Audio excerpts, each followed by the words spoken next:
Okay, so this one's like a little bit different. This one's definitely going to be a little different. So we were fortunate enough to have this gentleman named Scott Presler. And Scott, what he does is he goes around the country and he tries to get people to register to vote. Mm-hmm. And he's a conservative, but he doesn't care as long as you're registered to vote and you participate in the process. He wants people to be engaged in their government. Yes. Yeah. So Scott was in town. He was fortunate enough to come on. Dan and I made a big boo-boo. It was more I'll take the blame. What'd you do, Dan? It wasn't totally in focus for Scott. So we were Scott's- rushed and we kind of we tried. freaked. But then again, you can't have that level of beauty in that focus. It'll you break can't. the camera. You can't. Yeah. You can't. He's a handsome man. He's a handsome man. yes, tall drink of very water. tall. I'll drink water. Yeah, and he's like 6'5". He's a big dude. So okay, so what we're gonna do is we're gonna show the interview with Scott Presler, and then we're gonna chat about it for a couple minutes right after. So if people want to keep tuning in, great. We thank you for making it this far. Right. Sorry. So without further ado, Scott Presler. Okay, everybody ready? We're in a limited. I'm gonna try to get Scott out of here by 1. Okay. Hopefully. Perfect. Okay, ready? I'm yes. Well, you're our biggest get so far. Really? So yeah, absolutely, man. I love that. Sam was a big get for us, and then I reached out to Dan and I'm like, you got Scott coming into town? And he's like, yeah. I'm like, I've been following that dude for 2 years. I want to have him on if he's cool with it. And yeah. I'm really grateful that you said that you'd say yes. You're Mark. Duh. I appreciate it. The Mark. So Now, if Micah asked me, all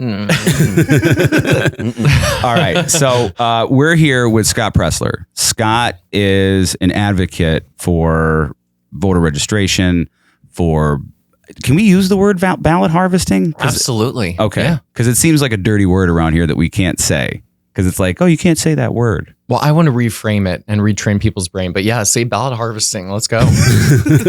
All right. So where did you get your start and get involved in your mission? Well, I actually want to thank President Obama. Okay. It was the night that he was. Oh, this is going to be fun. Oh, yeah. Oh, yeah. Hey, I give credit where credit is due. Yeah. The night that he was reelected, I actually created my Twitter account. And today on Twitter, for people who don't know me, I have 1.3 million followers. Yep. And so it really was a life-changing moment that got me started on this journey. And I just realized, look, in our world, everybody's always pointing the finger back at everybody else. And I thought, no, you're going to point the finger at yourself, because my inaction helped to elect Obama. I wasn't registering voters. I wasn't knocking on doors. I wasn't getting out the vote. And so I realized my inaction meant I was a part of the problem, not the solution. And so the viewer at home, they can't see that I'm wearing cowboy boots, but my first ever job was moving to Texas. And I helped elect now Governor Greg Abbott, because I wanted to be a part of our constitutional republic. And then as I evolved and learned more about politics, I knew, okay, 2016 is coming. We have an opportunity to win back the White House. And I don't know about y'all, but I never wanted the Hillary Clinton to ever set foot in that White House again. Did you just call her the Hillary? The Hillary Clinton. I sometimes do that. I add the article. It just adds a little extra oomph to it. The Hillary Clinton, and Pennsylvania delivered. Look, I mean, we had a historic win for Donald Trump, 45th president, Michigan, Wisconsin, Pennsylvania. And I knew that this is something I wanted to continue using my life for, to help conservative values to elect Republicans into office. Now, my life changed forever, and most people probably know me as the cleanup guy, because President Trump brought attention to Baltimore, Maryland. And Baltimore is like Philly, Pittsburgh, Miami, Houston, LA, any other big city is tantamount to Baltimore. And so President Trump kind of used ungraceful words talking about the city, basically saying it needed more love and attention. And so I'm not going to use the verbiage that he used. And I thought to myself, wait a second. Here's society again. I see everybody posting. They're tweeting about trash. They're showing the problem. Everybody's getting the likes and the clicks and the retweets, but nobody's offering a hand up. And I thought to myself, well, nobody's going to do it, so you will. And I tweeted out, I'm going to Baltimore. And really, that was a life-changing moment again, because everybody wanted to help. And see, I think the majority of people in society are good. And I think the majority of people want to do good, but they don't always know how to. Right. And that's why, and I don't mean this disrespectfully, but in life you have followers and you have leaders. And sometimes we need to take up the mantle that we're going to lead. And so when I said we're going to do the cleanup, we were able to galvanize 200 volunteers on a Monday. It wasn't even a weekend. We had people, a family flew in from Utah. People drove up from Florida. They came from all over Delmarva, Delaware, Virginia, Maryland. And we picked up 12 tons of trash in 12 hours in one single day. And we didn't even move. We were in the same block, the same vicinity for all 8 hours from 8 a.m. to 8 p.m. in the most dangerous streets of America. And the coolest part was some of the people, because, you know, you got all these Republicans in your neighborhood in Baltimore. All of a sudden, one of these things is together. And so all the residents are coming out and they're all thinking, what the world is going on? Yeah. But when we told them, we had members of the community that were saying, thank you, President Trump, for shining a light on the problem, because we were there because President Trump said something about it. And in fact, not only some of them helped us with the cleanup, but it turned into friendships. I mean, here you have, I'm 6'5" for the viewer at home that does not know, I'm very tall. It's disarming. It's disarming. Yeah. And we had a woman, her name is Miss Louise, and she's 4'11". This cute black grandmother. And so when you would see me next to her, it was just this stark contrast, and it was just beautiful. And it just became a friendship where even when I returned to do another cleanup in Baltimore, she invited us into her home. We sang happy birthday to her. And I thought to myself, wait a second. If I did this cleanup without the government that has all this money, that has all the power to do whatever it wants, why can't I do this everywhere? We did. We started going across the country. We went to Atlanta, Austin, Baltimore, Chicago, Denver, Duquesne, Detroit, Houston, Kenosha, Los Angeles, Miami, Milwaukee, Nashville, Portland, Pittsburgh, Philly, Kensington. We went to Needle Park. Ooh. Kensington. Yeah. And I was even protested for picking up trash on the streets of San Francisco, California. Oh, you're a bad guy for picking up trash. Oh, yeah. Antifa came out. And so you had all of these patriots, red, white, and blue, decked out in Republican stuff. We're cleaning up needles. We're cleaning up fecal matter on the streets of San Francisco. And then you have people on the left, it was like 10 of them dressed in all black Antifa, and they were saying, bigots go home, bigots go home. And so I had to shout back at them because otherwise they wouldn't have been able to hear me. And I said, will you help us pick up trash? Will you help us? And there's literal video of me shouting that back at them. Spoiler alert, they did not help us. But you know what? That's what makes America great. I love that we live in a free society, that you have the choice. You can choose to spend your time and do good and better the country, or you can spend your time protesting a trash cleanup. But we have the freedom to do so. What's been the reaction to that? Like, in other words, like we all think that people don't talk to each other enough. True. Mm-hmm. And what's been the reaction for a situation like that across the country? Because you have kind of like a street level view of what's going on in this country, and I think a lot of people are listening to like the talking heads as truth, and I don't think that's true, because just like you said with that woman, you know, now you're friends. Yeah. In Baltimore. I mean, do you see like the conversation getting better, or do you see it still as stagnant as it was? It's hard to answer that question, because I am definitely very social media focused. I mean, I'm on social media all day, every day, because I treat everybody like a focus group. I'm here to learn. Right. I'm a sponge, so I'm absorbing in what do people care about. That's my entire goal, is I want to dial in how I can craft policy that is going to attract the most people to support a Republican candidate in 2024, period. Now, but social media, people have to remember, this is not real life. Right. This is contrived. This is manufactured. This is downright, I mean, when you're faceless behind a keyboard or a phone, you can say whatever you want. There are no consequences, and you don't realize the impact you're having on other people. So I try not to treat this as reality, because I believe, like I said, the majority of people are good, and we're not having that dialogue. I will say, we were in Milwaukee recently, and it's basically the Philly of Wisconsin, to give you an understanding. And we did a listening tour where I invited the Republican chairman to go and literally talk to business owners and just introduce himself. Hey, my name is Hilario De Leon, and I'm the chairman of the Milwaukee GOP. We haven't done a great job of outreach in the past, but we're here. And how is business going? How can we support your efforts? What do you need to be more successful as an entrepreneur and business person?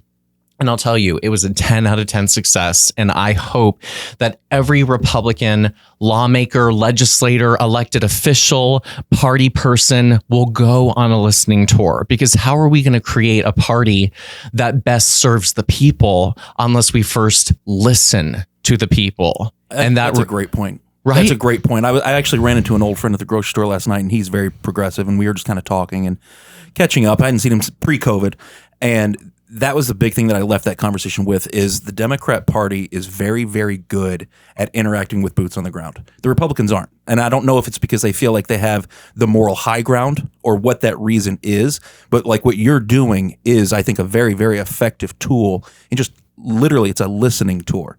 It's in the name. It's great. Fantastic.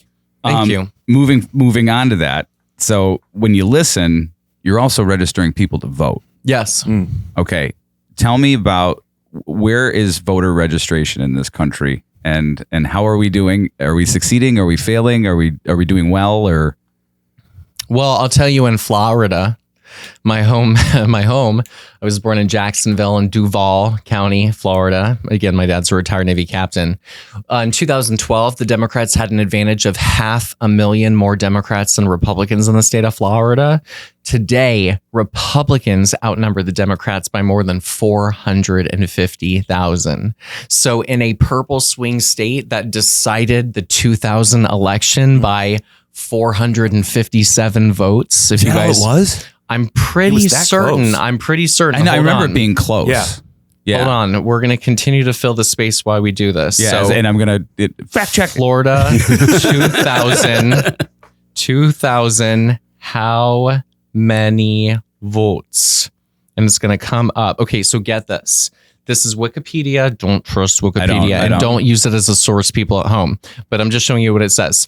After an intense recount process and the United States Supreme Court decision in Bush versus Gore, Bush won Florida's electoral votes by a margin of only 537 votes out of almost 6 million cast, which is 0.009%. And as a result, became the president-elect. So the listener at home, the reason why I bring this up and why this is so important is because, look, your vote does count. You do matter. And just think, if 538 people, Republicans, had stayed home in that election, the course of our history in our country could have been entirely different with 538 people.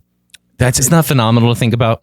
I don't think people understand the margin. Yeah. Wow. It's an incredible margin. Okay. So how are things going elsewhere? Well, Yes. I'll tell you, I was on with the Louisiana GOP this morning in preparation for y'all because we have the opportunity to flip the governorship from blue to red this October. They have a primary process. And so I'm really instructing them on voter registration, going to your crawfish festival, your rodeo, making sure that we're bumping up our numbers. So Republicans continue to make strides in places like Pennsylvania, Louisiana. Now it's harder in other states because like in Georgia, Wisconsin, Michigan, they don't have party voter registration. So it's a lot more difficult.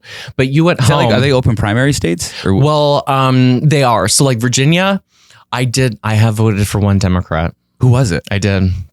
I voted for Bernie Sanders. However, Nobody's perfect. Asterisk. There is a Scott Presler asterisk. Nobody knows this. I haven't made it public. I did vote in the Democratic primary during the 2020 election because I wanted to screw with Biden's share of the vote for the Commonwealth of Virginia. We all knew he was going to win it, but I wanted Bernie Sanders to get more votes. So I voted in the Democratic primary wearing a God, Guns, and Trump shirt. And I was also I was also wearing a Trump hat at the same time. And so I come into the voting booth and I'm all chipper. And I can tell the election day workers are staring daggers at me. Yeah. And I said, I'm here to vote in the Democratic primary. That's like seeing a unicorn wearing like military gear. They're like, what is going on here about for these people at the polling places? When you see somebody walk in like that and they're voting Democrat, what do you think goes through their head? I think they definitely knew that I had some machinations under my sleeves. I had nefarious and clandestine goals. But the voter at home, I assume that this market is going to be predominantly Pennsylvania that people are hearing. Yeah. Well, mostly Lackawanna County too, because Lackawanna. Because I think we all think all politics is local. It is. And so my Lackawanna people, there's a really important primary happening on May 16th statewide in your Commonwealth of Pennsylvania. Now, why is this important to talk about voter registration? Because we have school board races, we have city council, we have judicial, Supreme Court. But you at home, I want to be very overt and clear in my messaging. You will not be allowed to participate in this May 16th statewide primary unless you are registered to vote with one of the major parties, either Democratic or Republican. Clearly, I want you to choose Republican, but I'm going to educate and inform that you can vote so long as you're involved in one of those two parties. So if you're unaffiliated, if you're a libertarian, if you're a Green Party, if you're a Constitution Party, you will not be able to vote. Now, you can go to pavoterservices.pa.gov, I believe it is, and you can change your party affiliation or register to vote online at your current address to participate in the May 16th primary. And may I suggest, when you're voting for school board, vote for Marky Dennebaum for Scranton School Board. Paid for by friends of Mark Dennebaum. And yes, I'm looking it up right now. It is pavoterservices.pa.gov. No, this is the first I'm hearing about it. Yeah, is that crazy? Should I not do that, or should I do that? No. I think this is great. Well, it's critical. We saw during COVID especially, look, it didn't always matter who is in control of the governorship. Yes. See, that's what people need to understand. We are a federalistic form of government, meaning we have the separation of power between the big, all powerful federal government and states' rights. I'm a federalist. And so it was left to the states on how they were going to deal with COVID. Now, for example, you got Governor DeSantis in Florida, and he definitely didn't want the lockdowns. However, it didn't matter in like Miami-Dade or Orlando or Seminole, because the places that were controlled locally by Democrats, they kept the masks. They had closed schools. They had closed everything. And so that's why we must, if we want to preserve freedom, we must run and win city council, school board, mayor, everything at the local level. My friend was in the military for about 15 years, and because I asked him, I'm like, what do we do? You know, and he's like a real, kind of like you, like probably like a federalist and constitutionalist, and he's like, everybody needs to rediscover America again because everybody forgot what it's about. Yeah, and I think that's the rock being pushed up the hill, and if you say like, hey man, like it's crazy to me that the flag is a sign of hate. Do you know what I mean? Where it's like, what do you mean? Ballot harvesting. Explain to me what that is and the efficacy of it. Well, I'll tell you what ballot harvesting means to probably a Republican. Here's what you picture at home. You picture a person who is ballot harvesting dressed in all black in the dead of night with a satchel. The boogeyman. Yes, they're wearing gloves. They're wearing a mask. Probably it says BLM on it. They have a satchel filled with 1,000 ballots, and like the Grinch, they are visiting Dropbox to Dropbox all over Lackawanna County. Yeah, that's ballot harvesting. But, you know, I was explaining today to the Lackawanna County GOP, which, by the way, is at 101 Pittston Avenue in Scranton, Pennsylvania. Please drop by. Please join the Lackawanna County GOP with Chairman Naylor. They really need some help. And guys, we have the opportunity to flip the county not only this November, but and beyond. And if we flip Scranton, we flip Lackawanna, we can start winning statewide. And so it is limited here in the Commonwealth of Pennsylvania. It's limited that you, Mark, can become a designated agent if Micah was disabled. If Micah had a disability, you could be his agent to get his ballot for him, to bring the ballot to him, and he'll sign it and everything and seal it. And then you'll bring his ballot back to the Lackawanna County Elections Office, and you will then have legally and lawfully done ballot harvesting. Now, if Micah is in a home and he's got 20 kids, he's spent the last spending the last couple of years procreating. Yeah. And that's all I do. Now, Micah, because he's disabled and you've been his agent, you are lawfully and legally allowed to deliver the ballots on behalf of anybody living in the household of a disabled person that you are the designated agent for. Really? So if all his kids are 18, then you can then ballot harvest for those 19 people because of Micah. And so that shows you how this is kind of murky territory, and that the game can be used. But if Republicans aren't stepping up to the plate and doing ballot harvesting, then we're going to continue to be doomed and losing elections, because it's like playing with our hands tied behind our back, that the Democrats are using every lawful tool to their advantage and Republicans aren't even playing with a full deck. So the question I have for that is why, like, in other words, like, if both sides have bow and arrows, but one has like a steel arrow, why wouldn't the one side choose to use the steel arrow if it's afforded to them? Well, I think, look, as conservatives, we have an inherent distrust of government. I think I can pretty accurately say that none of us in this room probably say that we trust the government's going to do the right thing on behalf of us and preserving our freedoms. Yeah, I agree. They're not exactly batting 1,000. Yeah. And so therefore, how do you expect that a conservative would just, without hesitance, give up their ballot to somebody at the door, right, and trusting that they're going to have it turned in for them legally and lawfully? And so I think up until 2022, it was a hard sell to sell ballot harvesting and early voting. But we saw with Kari Lake what can be accomplished if we wait to vote on one day. And what I mean by that is we told the Democrats what our strategy was. We told the Democrats, I'm waiting to vote on election day. What happened on election day in the great state 48 with Arizona? 30%. This is factual. This is not Scott Presler making things up. I can actually fact check this, and I'm sure Mark will fact check me. 30% of machines had errors at polling locations in Maricopa County, the most populous county in the great state 48, on election day. It's a huge county. And because of that, thousands of Republicans were disenfranchised. Yes, asterisk, they could vote at any polling location within Maricopa County, but A, you had to find the different polling location. You had to get there if you didn't have transportation. And B, the lines were longer because then everybody was having to go to a different location. And so think about the mom that's bringing their kids, or the dad that has to go to work, or think about the grandma.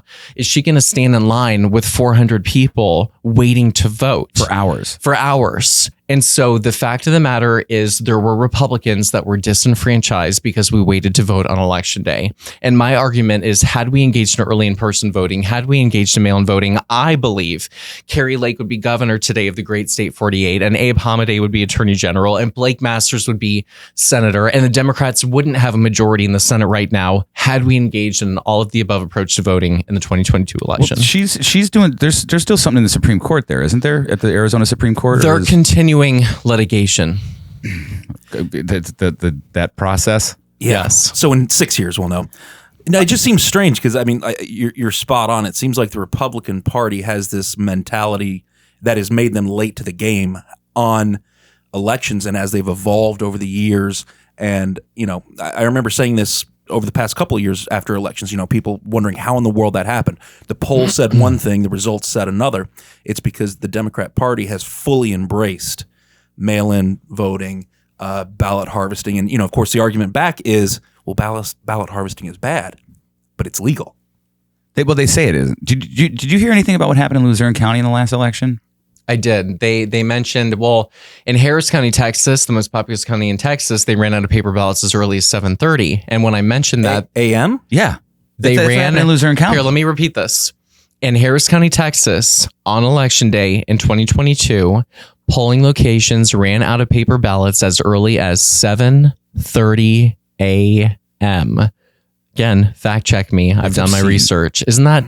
And so again, the Democrats, they've already voted. They've already done their mail. They already have their ballot. Republicans were waiting to do their thing to vote on election day like a good American citizen, coming to find out, oh, we ran out of paper ballots. How many people went home? How many people couldn't wait? How many people were disenfranchised? And the quote that I really want people to remain in your heads is, remember this: Democrats vote for weeks. Republicans vote for 12 hours. That's it. Isn't that crazy? I mean, it's true, though. It explains a lot. I know that you've been incredibly gracious with your time. Incredibly gracious. Just making sure we're bolding that. Yeah. With our few remaining moments, I want to talk about 2024. Mm-hmm. What are you seeing on the ground? What are you seeing in the ether to be proactive and successful with whatever? I'm trying to like I understand what you're gauge my getting stupid at. questions. You're basically saying, what is the future forward for the Republican Party, or if we're even going to have a country, a hope moving forward? Well, in order for us to have a country, I would argue we need a Republican president. So how are we going to do it? I think Republicans are losing sight of what we stand for as a party, or I think that they're losing sight of what the average American citizen actually cares about. And so, for example, what I mean by that is they don't care who's drinking Bud Light. Why is everybody on the right amplifying the left? Why are you building and pushing up these voices on the left that are only going to make them more powerful when you could be using your platform to raise up voices on the right? That's number one. Number two, I've been driving around, Bethlehem and some impoverished places here in the Commonwealth of Pennsylvania, and I don't get the sense that we're taking it seriously, the struggle that American citizens are going through financially. I agree. And we need to just have a robust economic message. Like, for example, I tweeted this out the other day. I said, abolish property taxes, start with senior citizens, help them save their homes, and help pass on that generational wealth to their families. Imagine we would be helping the senior citizen community, but then also we would be benefiting their children and their grandchildren and their family as a whole, because if they lose their house because they're not able to pay property taxes on something, by the way, that they already paid for, weird, isn't it? Already own, then they're going to lose their home and they're going to lose out on that generational wealth to pass on to their family that they earned. They're not I don't want to use the word entitled because I think that's taken out of context. They earned it. That is theirs. That is their property. They are the rightful owner. And so I think the Republican Party would be smart to focus on ways that we can abolish property taxes. Now, when I say that, Republicans are like, dude, abolish property taxes now for everything. The Democrats are so much smarter at looking at the big picture. You don't boil a frog right away. It's over time. You turn the heat up. So let's start with one thing, then let's do the other, then let's incrementally cause change. And it's just having a strong economic message. What are we going to do with healthcare? Everybody was against the Affordable Care Act. Great, good. And we want choice in healthcare. Where's your alternative? Where's your great healthcare plan? How are you actually going to help us have affordable healthcare? So it needs to be healthcare, housing, and last. We need to become a pro-natalist. Not just being pro-life or not just being family values or not just supporting families. But I do love what Governor DeSantis has done in Florida, that they made baby necessity items tax exempt. Hello? It's an easy one. Why don't we do that everywhere? Yeah. Make it easy and affordable to have children. Yeah, diapers, formula, all that stuff is tax exempt. If you want people to have babies, because right now we're not a sustainable society. No, we're not having the number of children that we need in order to sustain ourselves. And Elon Musk has talked about this. We need to have babies. I'm serious. I'm working on it. We need to have, 10 children per family. See what I can Micah, 10.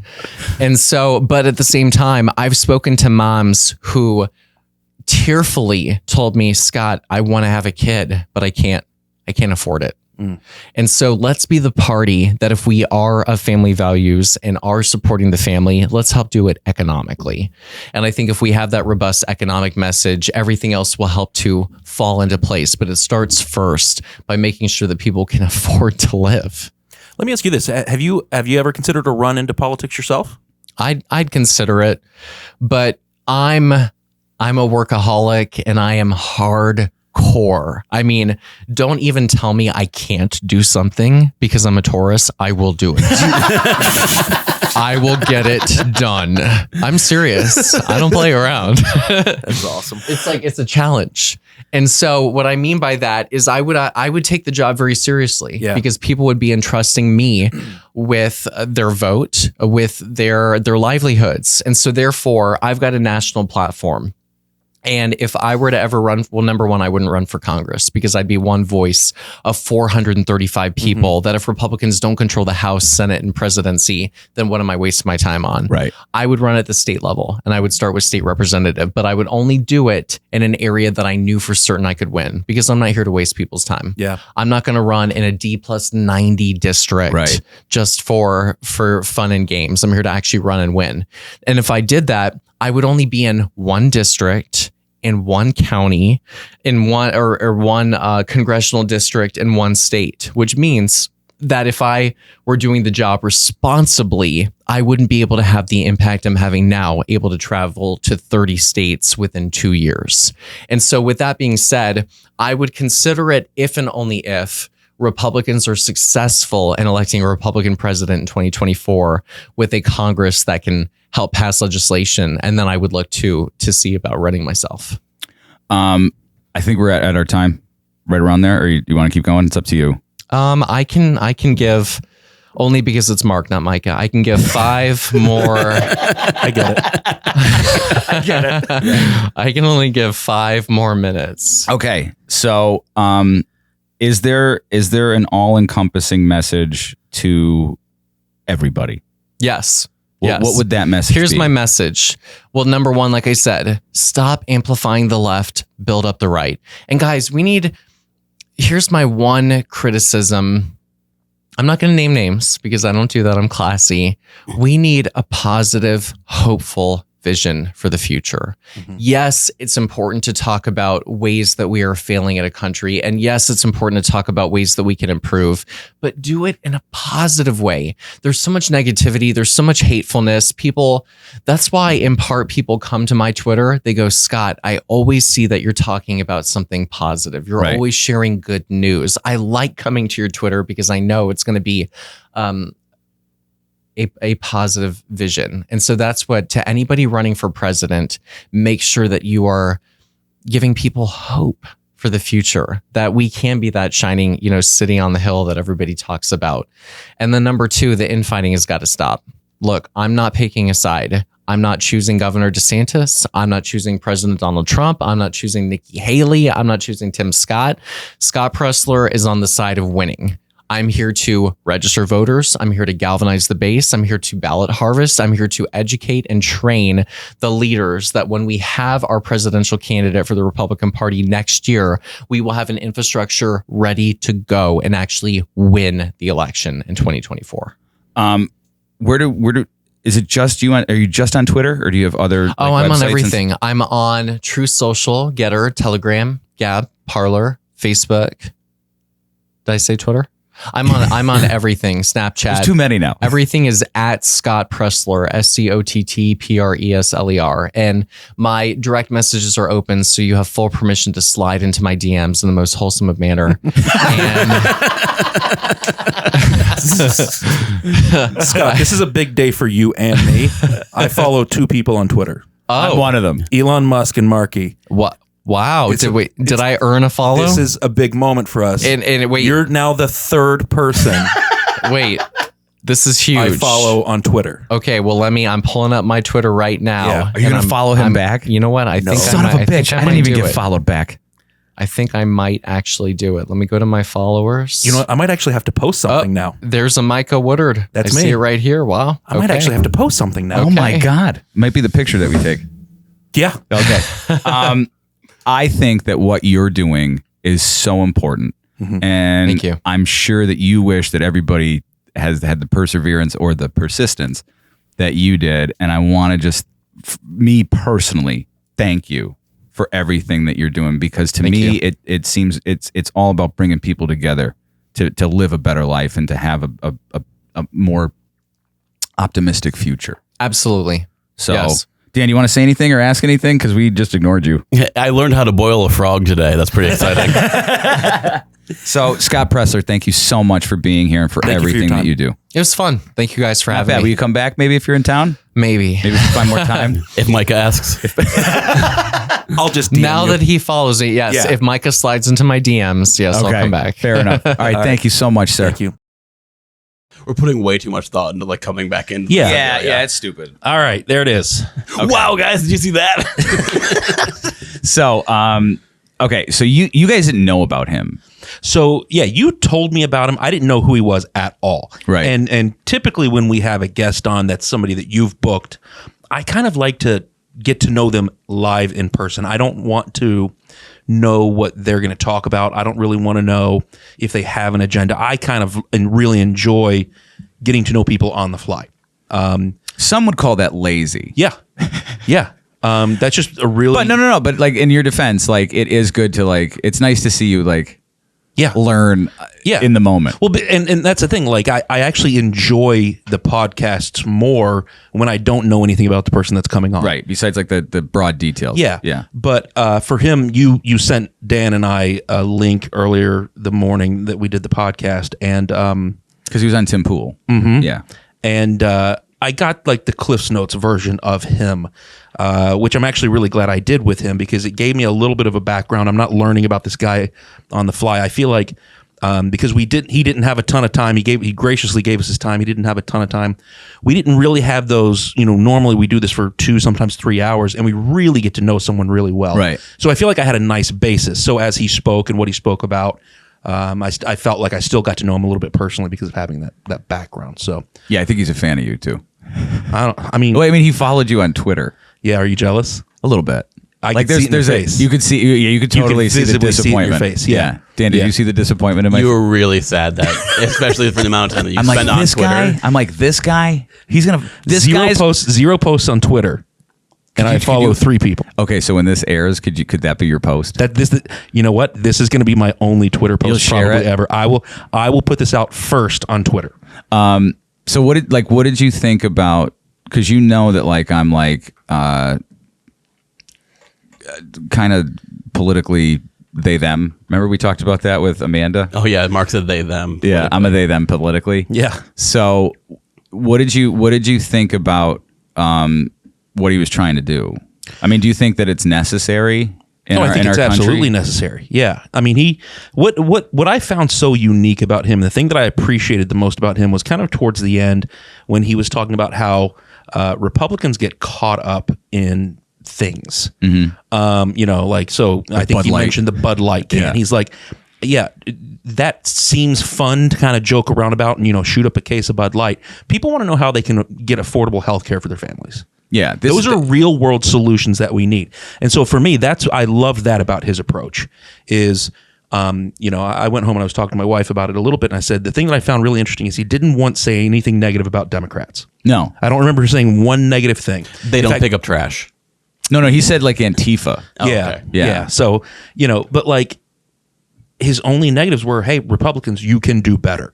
And so for him as a Republican, he's holding his own party. And now that we're, I'm following him on Twitter, I'm seeing some of the stuff he's doing on It's there. all positive. It's all positive. Yeah. Like I do think, and this is what I love about him, is politics and the relationship between the two sides in this country has become so negative and so dark. Yeah. And you have, Biden saying, "Oh, if you're a Republican, the blood of murdered children is on your hands," and you have Republicans saying, "Oh, if you're a Democrat, then the blood of unborn babies," and it's like there's a lot in between there. Yeah. It's become so dark, so aggressive, and to have somebody like him, that's why I asked him, would you ever consider getting into politics? Because it seems like he's the kind of person we need who is looking for common sense solutions, got really, really good ideas, and that's the kind of person you want.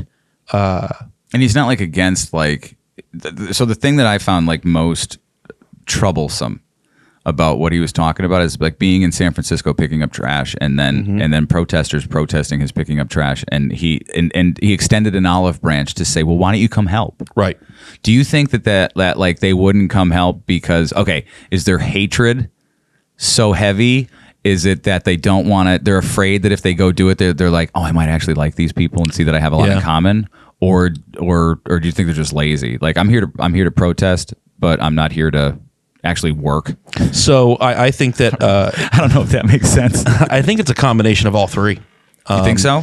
Yeah, I mean, for me personally, I actually find protests kind of annoying.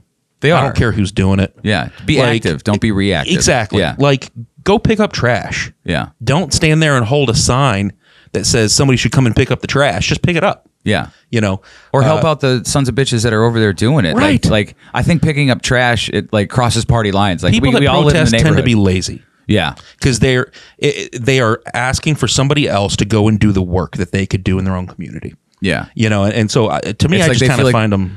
Do you think like they feel like they're part of it because like I did my part, I went out for an hour and They're protested? professional victims. You think most protesters are? Oh yeah. I mean, there's so many people that have so much of their identity is wrapped up in being a victim and being a persecuted class that in America, the freest, most equitable, greatest country on earth. Now we just have to make up stuff to be Angry about. I feel like that's kind of where we're at. Like there are legitimate, real problems that need to be addressed, but most of them aren't what these people are protesting about. It's crazy. I think they don't understand. I think that they don't understand, and I think the biggest problem, the biggest reason that they don't understand is because in this country specifically, we have become so tribal, and it doesn't matter. Do you think we chose to be tribal, or we were forced to be tribal? I think that it's intentional. So forced. Oh yeah, I think that. So it's not like we all decided like I'm going to be tribal. It was like We were coerced, maybe. Yeah, I mean, you think coerced is the? I think that's a little bit more accurate. Yeah. It's a soft. We were forced, but under the guise of coercion, of like it's a gentle push that we're separating us, making it think it's our own idea that we're all in these beliefs, working apart together. Yeah, working apart to get. That's a good campaign slogan. working apart together. Yeah. That's gonna be my mayoral slogan. You stay on your side of the street, I'll stay on my side of the street, but we all agree we'll help pick up trash. Well, here's the thing. So you have somebody like Scott, you know, who says, "Hey, come and join us. Let's do this together." Yeah. No, I don't want to. You know, like look at where America was.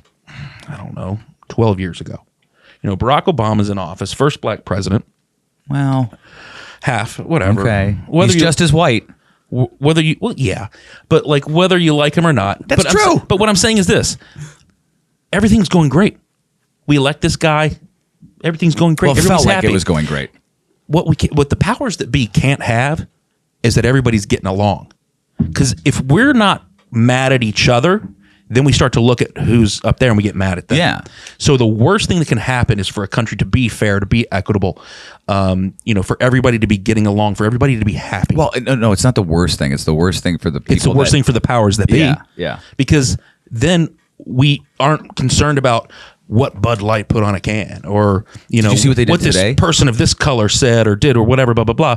And we're not looking at the government literally just stripping this country for parts. Did you see what Bud Light did today? No. They put up a billboard. I'm going to pull it up real quick. And this is like the shit that needs to stop, right? So, Bud Light did that thing. Obviously, there was blowback. But like one of the crazy things about it is like then you find out like the CEO of Bud Light used to be in the CIA. Yeah. Okay, so they posted a billboard that says "LOL Crybabies." Can you believe that? Yeah, whoever's in charge of marketing over there is not doing a very good job. They're doing it all over the country. Hold on. Isn't that crazy? That's not very smart. Bud Light fires back. Yeah, I mean, you're alienating your customer base. They shouldn't be about anything. They should never take a stand on anything. But okay, Bud Light alcohol is a poison that makes you feel different. Mm-hmm. They don't need to get involved in social shit. Like Irish people beat the hell out of each other when they're drunk. Gay people beat the hell out of each other when they're drunk. Like everybody. End of list. Yeah, that's it. That's it. Everyone else is really nice to each other. What did Dave Chappelle do? Dave Chappelle, he's like, I make fun of everybody. White people, gays, end of list. I don't think they should be involved because it's not. Bud Light alcohol is not as much as they want to say like, oh, it's a style, it's a this. It's I don't not. look to Bud Light for my moral compass. Nobody ever does. No. So they shouldn't get involved. No. You know? Well, So it's just listen. You're a business. Be a business. You know, if you as a person want to be involved, absolutely. your booze serves one purpose: to make especially- sad people sadder. Well, so my wife and I, we talk about this all the time. I'm happy you talk to your wife, by the way. What's that? I'm happy you talk to your wife. I do. Good. We talk about it all the time because she and I think different things about different things.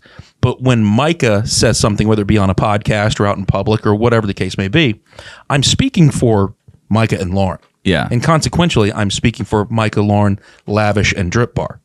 Like, so you have to be very careful what messaging you put out there as a business. Yeah. Because, you know, if I'm speaking for Micah, Lauren, Lavish, Drip Bar, well, then I'm speaking for Mary, and I'm speaking for Melissa, and I'm speaking for Aaron, and I'm speaking for But Lisa. are you? Can't those things be separated, or do you think that the public is Public they can't discern? puts it all in one box. They put it all in Really? one box. Do you I think that? Yeah, if Micah said something like outlandish, and it came out as like Micah of Lavish says this crazy shit, It would be if a I said straight something- blowback on his employees. Yeah, if I said no matter something what. crazy publicly, it would be in the paper as Micah Woodard, owner of Lavish and Drip Bar. I don't know, man. I think That's why you that have to it be shouldn't careful. be that way. It shouldn't be that way, but that's just the way it is. So, you know, when you talk about Bud Light or any company, you know, they're publicly traded. Like you're, Yeah, so you shouldn't do that. yeah, you should not be involved in those sorts of things. Like You're a private publicly companies- traded company. Yeah. So I joke around about it. It's I'm Anheuser-Busch. I'm a part owner of Manchester United because I own shares of Manchester United. I didn't know they were publicly traded. They're publicly traded. Some In sports teams Europe? are. Yeah. I don't know what I don't know what they're traded on, but you know, so I jokingly, Black market. Yeah. It's on the dark web. Like, do you want to participate in All this I know volleyball is club or I was or on the E-Trade. basket? Yeah. What is it? Soccer? Who gives a shit? It's not a real sport. It's soccer, and then like next to it is like kidneys. So you can either like invest in Manchester or have a kidney. the guy Right. opens up his trench coat, it's just hanging stubs of it. Yeah, You know, yeah. And then stock points for Manchester United. But at the end of the day, so I mean, you know, when you look at a company that's publicly traded, you have a responsibility to those shareholders. You have a fiscal responsibility, you have a social responsibility, and by making a decision to do that and act in that way, what Anheuser-Busch or you know Bud Light specifically is doing is they're causing their stockholders to lose money. Yeah. And so for Well, me, okay, Bud Light is just a fraction of like what. But Bud Light they might lost be like $5 billion, I think. yeah, but they're valued at like 140.